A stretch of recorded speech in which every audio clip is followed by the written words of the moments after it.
Well, hello, my adoring legions of followers. Here is amp update number 4 for the Gibson GA-6. Where did we leave off last time? So last time we left off, I had stripped everything out of the chassis except the sockets, the tube sockets, and had set at it with a wire brush and steel wool. And since then, we've made some actual reassembly progress. So let's start here. Pardon me while I re-aim my single light source. We've got a pair of 6V6 pretty much wired up there. I ran the new filament line starting at the light socket, which has been cleaned up. The original bulb's still good. Yeah, so we got the filament line nice, tight, twisted, run all the way down. And replace the resistors, these two 20Ks and this 4.6K here, and that's all good to go. Got some wires for the grids. Those are loose, ready to be attached. I decided to take a large turret board and drill 4 holes in the bottom of this chassis and attach this stupidly thick turret. Look how thick that thing is. I mean, completely indestructible turret board. And instead of having, a mess like this from the original, we'll have it nice and neat, point to point, spanning rather than across, right? The pots have been de-rusted, cleaned, and reassembled. I had to put sandpaper and a wire brush to the backs of those pots and took them off, put them back on, doused them in contact cleaner. They seem to be good, so they've been reinstalled. All of the original wiring is gone now, except for what we got. When a couple of those, what are those 4.7K biasing resistors for the 12AY7, and I put a new biasing resistor for the 6SL7 there. That's all good to go. Nice metal film in that case.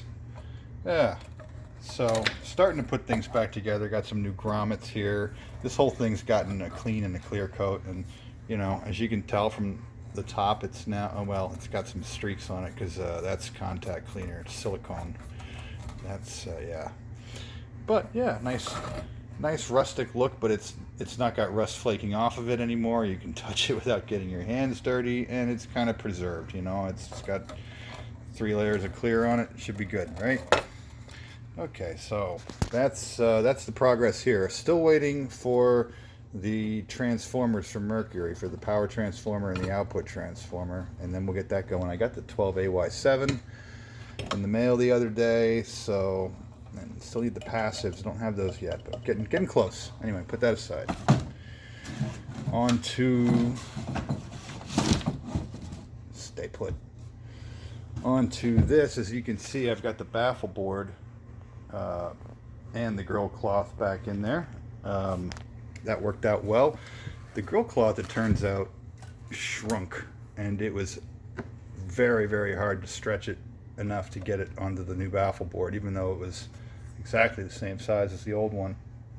I had the cloth off for a couple of years, and I guess it just shrunk in that time, and so yeah, you can see a slight crease here because this part of the cloth used to be on the other side of the baffle board. That's how tight I had to stretch it just to get it to wrap around. So it didn't come out quite as good as I'd hoped, but it's fine, and it's original. And if we look in the back, swing the light around here. If we look in the back, we can see we got the speaker studs ready to take the new speaker. Those all worked out good. The baffle board is fine. You get a little bit of a notch there from not being used to my new saw, but other than that, it's fine. Works. And speaking of the speaker, I still haven't received the cone kit, but the basket is prepped. So we've got, I completely scraped this down and then sanded it. And the only thing left that you see there is just discoloration of the steel. There's no glue or paper left there. That's just completely down to bare metal, and then I gave it a very light clear coat just to preserve it while I'm waiting for parts, and to keep, also to keep any rust from getting a foothold in there and getting under the glue. I think it's probably good to have a little clear coat on that, or some primer. Some primer would probably be better. I just didn't think of that. Anyway, boy, this thing took forever to clean up. If we look at the inside here, I'm going to swing the light around again. Look at all that rust that was there. I mean, now it's all been sanded smooth and just clear coated over. And it's absolutely no loose rust anymore, and it's totally sealed. But it took forever to scrape that down and sand that down. And of course, if you've ever, done a recone job on a speaker, you know this. But if you haven't, you should know that the first thing you do when you pull the old cone and coil out of there is you tape up over the gap, because it's a very strong magnet, and any little bits of metal dust that you're dealing with will get sucked right in there. Well, steel or nickel or anything magnetic will get sucked in there. So if you're attacking this with steel wool and stuff, and you don't have this taped up, you're in trouble. I actually got it double taped up. So yeah, if you're wondering how I got that nice and circular, you just, this thing, it spins, so you can just hold the knife in one spot and spin it around. Anyway, that's an old reconing trick.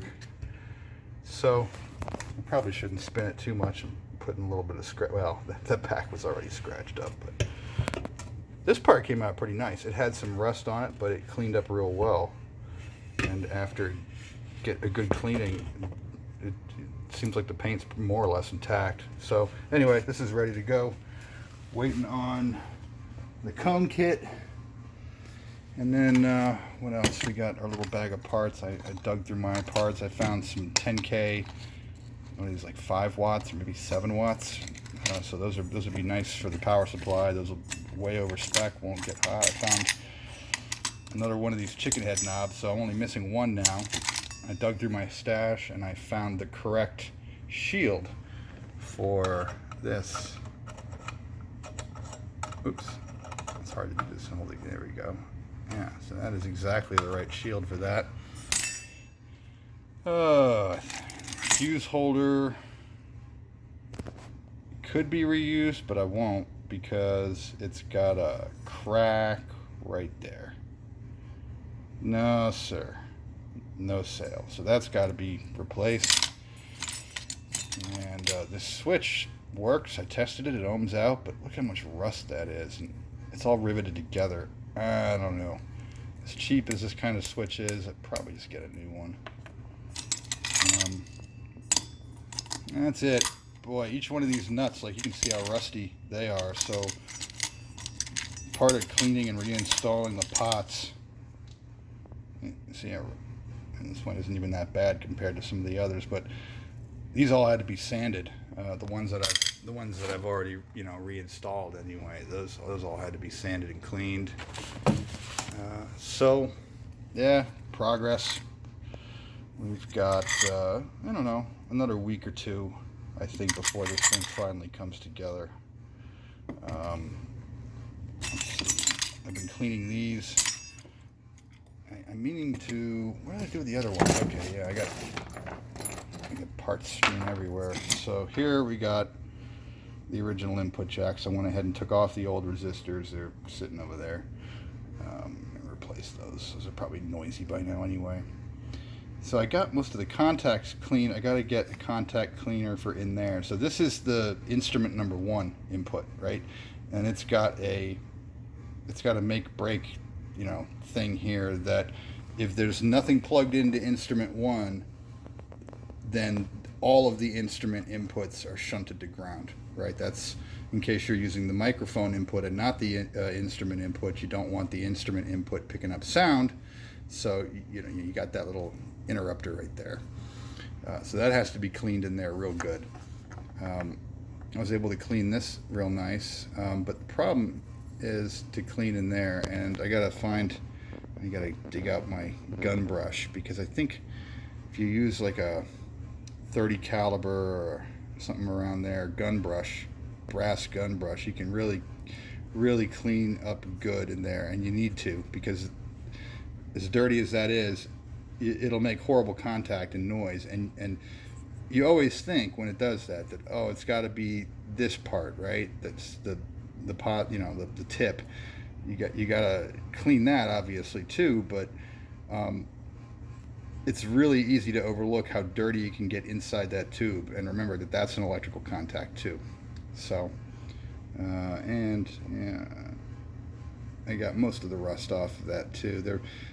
This is a brass part, but the rust had transferred from the case, from the chassis. Like, rust had gotten in there, and I've been hitting it with a wire brush. So it's got some more work to do on these to rescue them.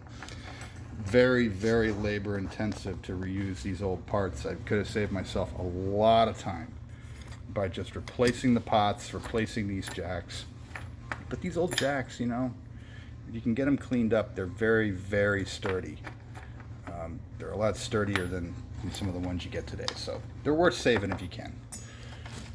As for this mess, I don't think I'm going to keep any of these. I think these caps are probably fine, and they're way over spec. I mean, they're spec'd at 600 volts. This thing doesn't see anywhere near 600 volts. And 0.05, I don't know, is that still a common value, or is it 0.047? Oh, whatever, close enough. I tested them out. They come in at like 0.06, 0.065 maybe. So they're probably fine, but I mean, you come this far for a handful of, you know, $10 worth of capacitors.